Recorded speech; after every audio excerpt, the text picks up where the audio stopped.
On the morning of April 22, 2024, a 10-year-old boy awoke in the Candy family home. His bedroom fan had hummed throughout the night, likely muffling the sounds of what had occurred just hours before. At first, everything seemed normal, until he stepped into the hallway and found himself in a nightmare. Blood, silence, stillness. Scattered across the home were the lifeless bodies of his mother, 39-year-old Lindsay Candy, and his 3 older brothers, 18-year-old Dylan, 14-year-old Ethan, and 12-year-old Lucas. They had all been shot and left where they fell. Frozen in shock, the boy did something no child should ever have to do. He picked up the phone and called 911. At 9:30 a.m., he told the dispatcher in a trembling voice that he had found his entire family dead. First responders rushed to the house near Southwest 29th Street and Check Hall Road. Neighbors emerged from their homes, confused and anxious. As police entered the scene, they were met with a horror so chilling it left even seasoned officers shaken. Inside, it was clear what had happened: a murder-suicide. Jonathan Candy, the family's 42-year-old father, had shot and killed his wife and 3 sons before turning the gun on himself. Inexplicably, he had spared only one child, his youngest son. But why? Why would a man described as cheerful and devoted do something so horrifying? And more hauntingly, why leave one child alive? As investigators began piecing together the events of that night, the community grappled with disbelief. Neighbors who had seen Jonathan joking in his driveway or cheering at school games were now facing a chilling reality. Beneath the image of the perfect father lay a darkness no one had imagined. And the questions had only just begun. What drove Jonathan Candy, a man loved by his community and adored by his family, to commit such unthinkable violence? What snapped? And why was one child spared? They were the kind of family you'd see in a heartwarming movie, the all-American family. Smiling, close-knit, and always present in their community. The Candy family gave every impression of living the dream. But as we've seen in countless true crime stories, appearances can be tragically deceiving. What lay behind their cheerful photos and television appearances would soon become one of the most horrifying family massacres in Oklahoma's history. A neighbor, stunned by what unfolded, would later say, "I could live 100,000 lifetimes and never expect this from them. Never in a million years. And yet, here we are." On the surface, the Candies were a picture of perfection. A loving couple, for bright boys, and a peaceful home in Yukon, a quiet suburb of Oklahoma City. The family appeared in an episode of Discover Oklahoma, where they laughed and joked about their favorite bakery treats, giving viewers an intimate look at what seemed to be a fun, wholesome household. "I come here twice a week for the breakfast burritos," Jonathan joked, smiling wide for the camera. And the carrot cake? Unbeatable. Their lives looked enviable. But underneath the surface, a far darker truth was taking shape, one that no one saw coming. To understand the tragedy, we have to understand the people at the center of it, the Candy family. Jonathan Candy, 42, was well known in Yukon, Oklahoma, not just for his big laugh and endless jokes, but also for his role at the Paycom Center in Oklahoma City. Though he worked part-time, his presence left an impression. Whether it was assisting during Thunder basketball games or helping out at local events, Jonathan brought energy and warmth to every room. His co-workers remembered him as someone who could make the entire arena laugh with a single joke. He had attended Bishop McGuinness Catholic High School and later married his high school sweetheart, Lindsay Terry. Their relationship was, by all appearances, full of love, laughter, and shared dreams. Lindsay was born in Prague, Oklahoma, and had a reputation for lighting up every space she entered. Known for her beautiful singing voice and her joyful nature, she made lasting impressions from childhood into adulthood. When she met Jonathan, the class clown with a big heart, it seemed like fate. Their love story appeared effortless, a perfect match. Together, they had 4 sons: Dylan, Ethan, Lucas, and the youngest just 10 years old. Their family life, as seen on social media and television, was filled with birthday parties, school performances, family vacations, and quiet dinners. Friends described them as the kind of family everyone wanted to be. Jonathan often bragged about how proud he was of his kids. They were, he'd say, the best part of his life. So when news broke that he had murdered 3 of them and their mother before taking his own life, it defied everything people thought they knew about him. On the day of the murders, the youngest son slept through the gunshots, possibly shielded by the loud hum of a fan beside his bed. He only woke when the fire alarm briefly went off in the early hours, but it didn't seem urgent, and he drifted back to sleep. Hours later, he stepped into a world that no child should ever have to face. He was the lone survivor, spared for reasons no one yet understands. Police entered the home and quickly confirmed the unimaginable. Jonathan had murdered his wife and 3 sons using a firearm before turning the weapon on himself. The scene offered no signs of a struggle, no shattered furniture, no screams heard by neighbors, only silence and stillness. It suggested the victims had been taken by surprise. Some were found upstairs, others downstairs. It had been cold, calculated, methodical. Investigators and mental health experts were baffled. In most familicide cases, the killer takes the lives of everyone, including themselves. Rarely, if ever, is a single child deliberately left behind. Why this child? Why did Jonathan stop at 4? Was it a moment of regret, a flash of clarity, or something deeper? As those questions hung in the air, the youngest boy was placed in the care of extended family. He would not be interviewed or involved in the investigation any further. Authorities and relatives agreed that the boy deserved space, not just to grieve, but to begin the long, painful process of healing. But for the investigators and experts still haunted by the scene, the mystery had only grown. Why would a man who once claimed his children were his life choose to destroy nearly all of them, and why leave just one behind? In the hours and days after the murders, the question echoed louder. Who was Jonathan Candy? Really? Friends, neighbors, co-workers. All of them described him as friendly, helpful, and present. Nothing about his behavior in the days leading up to the tragedy hinted at what was coming. In fact, just the night before the murders, Jonathan had been working at the Paycom Center during a playoff game between the Oklahoma City Thunder and the New Orleans Pelicans. By all accounts, he had been his usual self, laughing, joking, high-fiving coworkers. He had blended in so perfectly, no one saw the storm that was brewing inside. There were no calls to police from the Candy home in the past. No reports of domestic violence. No signs of instability. To everyone watching from the outside, the Candy family home was calm, loving, and safe. But as investigators began to dig deeper, they discovered a troubling piece of evidence that changed everything. Jonathan had been keeping a private journal. In it, he poured out his frustrations not just about money, but about himself. He wrote that he felt like a failure, like he wasn't enough for his family, that he was disrespected, that he had lost control. He described a growing hopelessness, a weight pressing down on him that he could no longer carry. What became clear was that Jonathan hadn't just lost control of his finances. He had lost control of his sense of identity.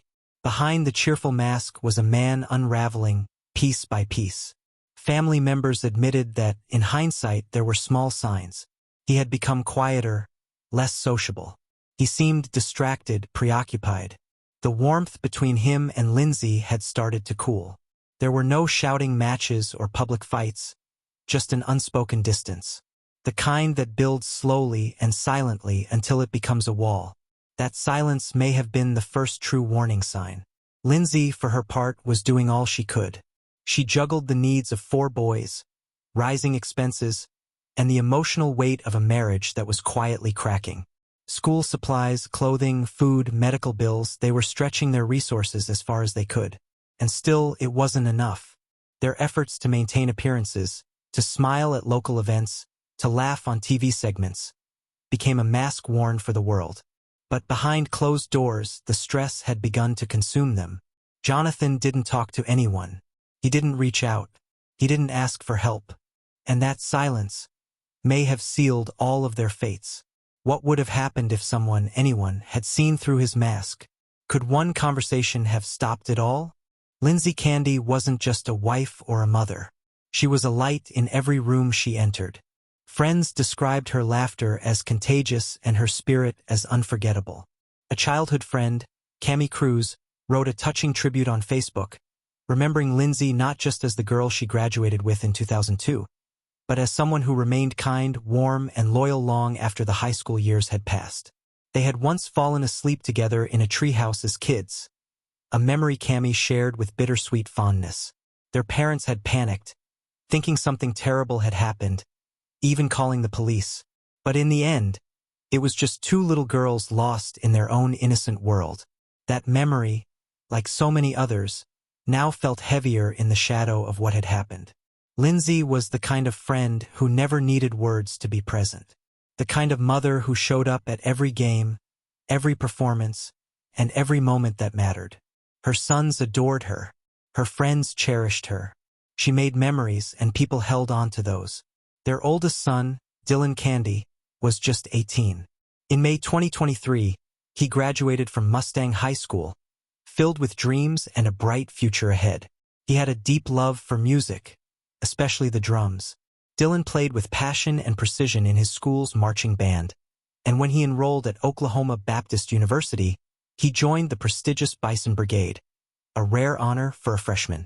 His band director, Michael Stackhouse, recalled the day Dylan learned he would play a solo in the drumline. He was so thrilled he could hardly sit still. Dylan wasn't just talented. He was humble, kind, and consistent. The bass drum he once wore and the uniform he marched in are now displayed as a silent tribute to a life that ended too soon. Then there was Ethan Candy, 14 years old, a freshman at Mustang North Middle School. Ethan was the family athlete, especially known for his love of baseball. Coach T.J. Armstrong called him Candyman, a nickname born from his easygoing personality and the way his smile could brighten anyone's day. But Ethan wasn't just a teammate, he was a leader, a friend, a spark. His school plans to honor him with a tribute bench at the Mustang Youth Sports Complex, a place where kids like Ethan chased dreams and built memories. Now his absence leaves an unfillable space. Lucas Candy, the youngest of the three brothers killed, was only 12. A middle school student at Meadowbrook, Lucas was energetic, outgoing, and endlessly curious. He tagged along to his brother's soccer games, played with anyone nearby, and never passed up a chance to make a new friend. He had a gift for turning ordinary moments into joy. He was full of life until someone took that life away. And then there's the 10-year-old survivor, the boy who woke up to a world forever changed. The one who now walks through his days without a mother, a father, or big brothers to guide him. At an age where children should be learning multiplication tables and dreaming of birthday parties, he is grappling with trauma that could break the strongest adult. He lost everything except his life. Now under the care of extended family, the boy is surrounded by social workers, counselors, and trauma experts working to help him heal. A GoFundMe campaign has been launched to cover his education, therapy, and daily care.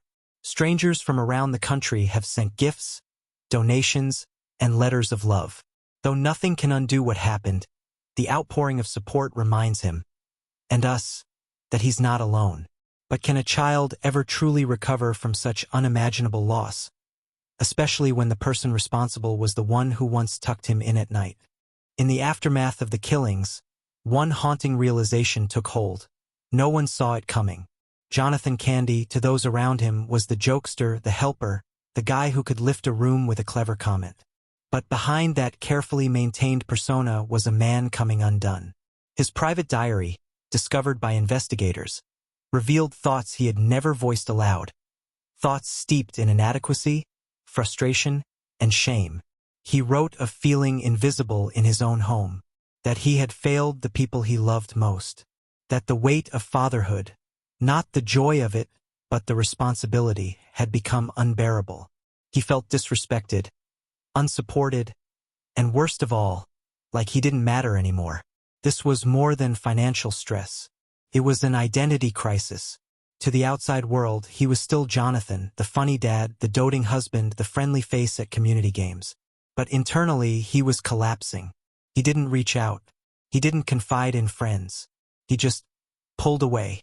Family members noticed small changes: a withdrawal from social life, a distracted air, a shortness in tone. His relationship with Lindsay, once full of warmth and laughter, had grown quiet and strained.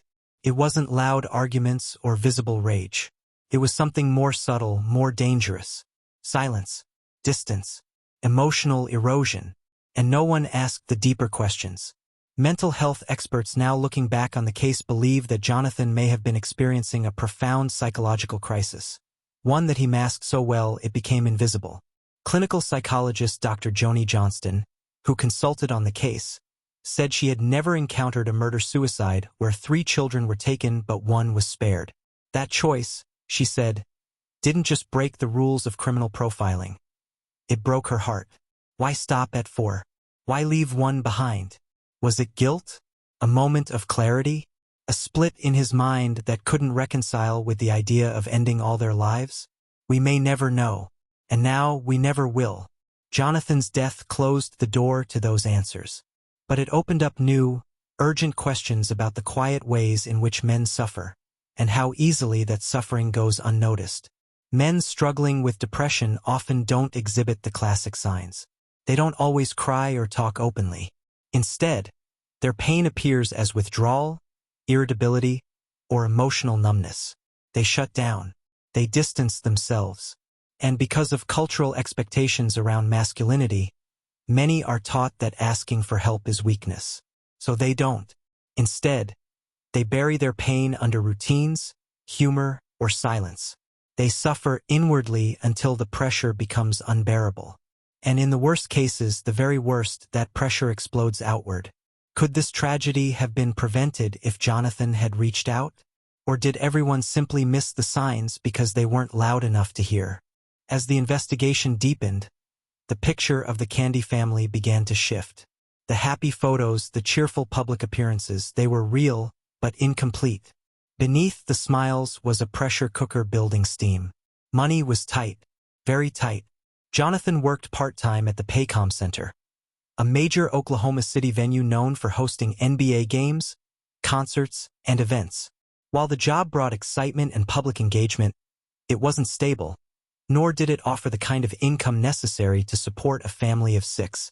Depending on the role, Paycom's part-time positions can range from around $17 to $30 an hour.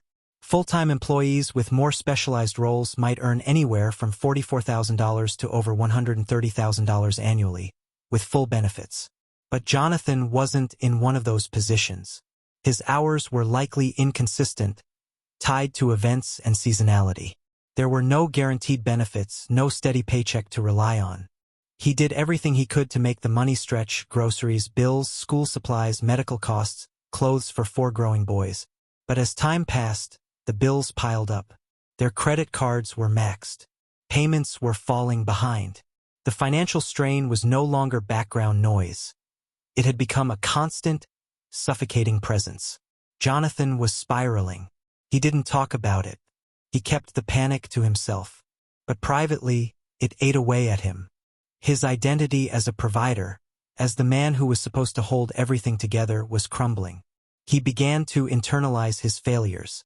In his mind, being a good father wasn't about love or time. It was about money, stability, control. And he had lost all 3. What's even more heartbreaking is that Lindsay was trying. She managed the household the best she could, stretching every dollar, staying positive for the kids, and helping them maintain some sense of normalcy. But behind that effort was exhaustion. Quiet tension was building between them. It wasn't explosive or violent. It was colder than that. Distant, tired, hopeless. Their marriage, much like their finances, was teetering on the edge. They still showed up to events. They still posted smiling pictures. But behind those moments was a family under quiet siege, financially and emotionally. Friends and relatives looking back now realized those were warning signs. But they were so subtle, so ordinary, that no one raised the alarm. This is what makes the case so chilling. There were no overt signs of violence. No screaming matches heard by neighbors. No police visits. Just a slow, painful unraveling, hidden behind daily life. Until one night Jonathan snapped. Some believe it wasn't premeditated, that he may have killed Lindsay in a moment of rage, then panicked. terrified of what came next, of how his sons would react, of how their lives had just changed forever. He may have made a horrifying, irreversible decision. Rather than face the consequences, he chose devastation. But was that single moment really what caused the collapse? Or had something darker been building inside Jonathan all along? In the days following the tragedy, grief settled over Yukon like a thick fog. The Candy family's home, once filled with the laughter of children and the everyday rhythms of life, had become the site of something unspeakable. Neighbors struggled to process what had happened. Some couldn't bring themselves to drive past the house. Others left flowers, stuffed animals, and handwritten notes at the curb. The image of the cheerful family that once appeared on local TV, making jokes about breakfast burritos and desserts, now haunted them. The community rallied behind the youngest child, the sole survivor. He was just 10 years old, a child who had woken up one morning and stepped into a nightmare. A boy who had lost his entire family in a single night, without warning. He didn't hear the gunshots. A fan next to his bed had muffled the sound. All he remembered was the fire alarm briefly going off, and then silence. Now, he's under the care of extended relatives, who are doing everything they can to protect his privacy and shield him from further trauma. They've asked authorities to exclude him from all future investigative proceedings, at least until he has time to begin healing. His days are now filled not with games and cartoons, but with grief counseling, therapy, and slow, deliberate steps toward recovery. Local organizations have provided resources. Trauma experts have stepped in. The community has wrapped itself around him in an effort to soften the blow that can never truly be erased. A GoFundMe page was set up to support his needs: school supplies, therapy, meals, daily care. The response was overwhelming. People from across the country donated. Many sent notes and gifts. Strangers, heartbroken by what he endured, reached out to let him know he was not alone. Meanwhile, Jonathan's extended family also released a statement. They expressed heartbreak, confusion, and a desperate search for answers that may never come. The questions, why, how could this happen, hung in the air like smoke. Questions with no satisfying answer. Michael Burham, a 68-year-old neighbor, said it still didn't feel real. He remembered Jonathan's jokes, the casual sidewalk chats, the way the family waved from the porch. Another neighbor, Brian Graham, remembered Jonathan helping out around the neighborhood, always willing to lend a hand. No one, not even those closest to him, had seen the darkness taking root. Even Coach Armstrong, who had worked closely with Ethan, struggled to reconcile the image of the smiling family with the unthinkable violence that ended their story. He said he wanted to remember Jonathan as the man he once knew, not the one whose final act destroyed so many lives. It's that contradiction that makes this case linger.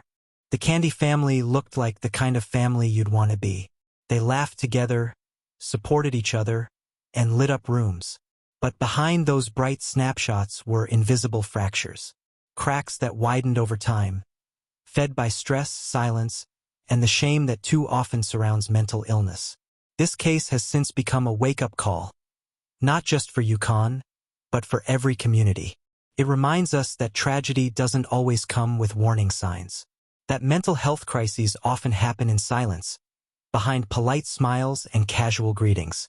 That men, in particular, are still taught to keep their struggles buried deep, and that even the strongest-looking families can be falling apart behind closed doors. In response, local mental health organizations began offering grief support groups for the community. Churches opened their doors for counseling sessions. Schools brought in professionals to talk to students about loss, trauma, and the importance of asking for help. The names Jonathan, Lindsay, Dylan, Ethan, and Lucas Candy are now etched into the hearts of those they left behind. Their photos, once shared for celebration, are now held with tears.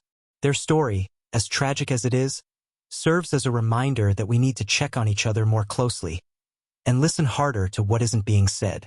And then there's the boy, the one who lived. He carries the weight of this story into the future. He will walk through life with a loss that no child should bear. But he will also walk with the strength of a community, the memory of a mother who loved him, and the support of strangers who refused to let him feel forgotten. We can never make sense of what happened inside that house on April 22nd, 2024. But we can make a choice to speak up, to be kinder, to create a world where no one has to suffer in silence again. They were the Candy family. And now we remember them not just for how they died, but for who they were.